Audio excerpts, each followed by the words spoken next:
Taibu, welcome to Bangladesh and welcome to Risingbd.com. You played with Mashrafi, Sakib, Tamim, Mushfiqur, also got. They are big names of world cricket right now. When you Yes. saw them, do you think they will be the big match player or big star in the future? I remember watching Sakib. He came to Zimbabwe with a development side or an A side. And I remember 2006. it was 2006, that's correct. And I remember watching him and I thought, whoa, that boy can play. Um, and then I remember Tamim, because I played against Tamim when I played for Dhaka Premier League.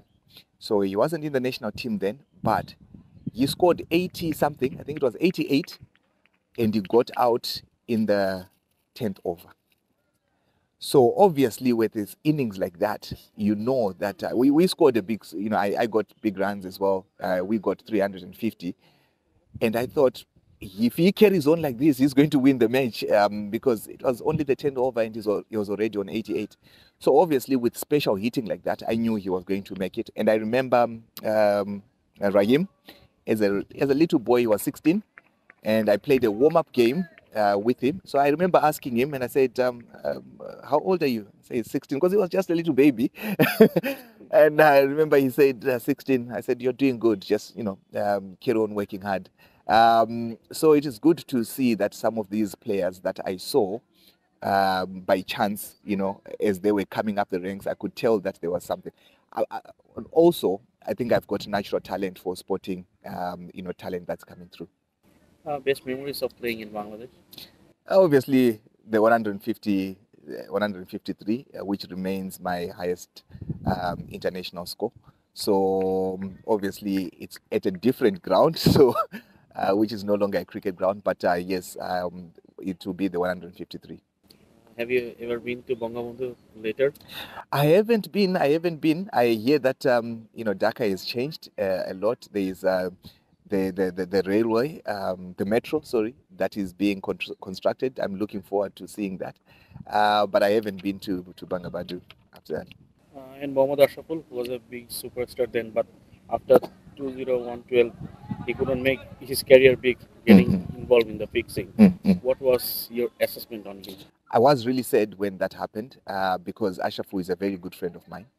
And to be very honest, I never asked him about that, and we never talked about that because uh, it's one of those things, So he's still a good friend of mine because we played so many games against each other, and we're still very, very good friends. Your job is to strengthen the cricket pipeline in Bangladesh and as well as BKSP. What do you see the main challenge doing that, and what message are you giving to the boys and girls? Well, the message to the boys and girls is, with hard work, you can never go wrong. So with hard work, togetherness, and determination, then a player can achieve anything. So that is the message to the players. I think the message that I have probably to the administrators, not only at BKSP but administrators all over Bangladesh, within cricket, is a little bit more attention to the players. Yes, the administrators and the team owners, they are important. They play a very vital role. But at the end of the day, it must end up with the players. So I see that there is a lot of emphasis that is given to the administrators, which is good, but there should be a lot more emphasis that is given to the players. You played test against Bangladesh. The way Bangladesh has progressed in ODIs, it has not been possible in test. It's still in the bottom. Despite winning few tests in home, their away performance is poor. What do you think? Where is more emphasis is needed to improve in test? Uh, I mean, the wickets play a vital role on that. I think we're actually, Fahim and myself, were actually discussing that a bit earlier.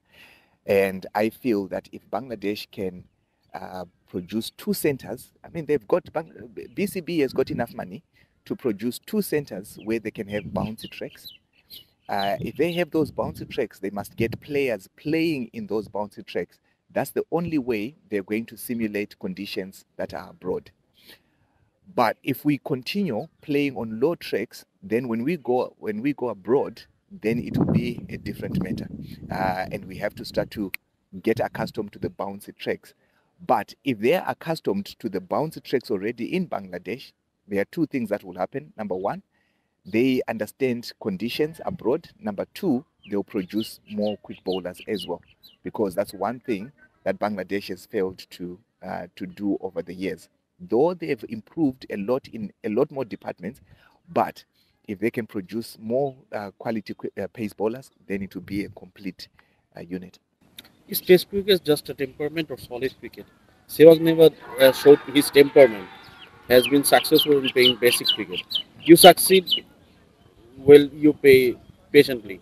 How do you think white shirt cricket should be played? Now the question now will come back to what is being patient. You see, so a lot of the times coaches would try to coach everyone to play the same. So right now, with the boys that I've got here, I can see how different they are. Some of them are attacking players, some of them are defensive players.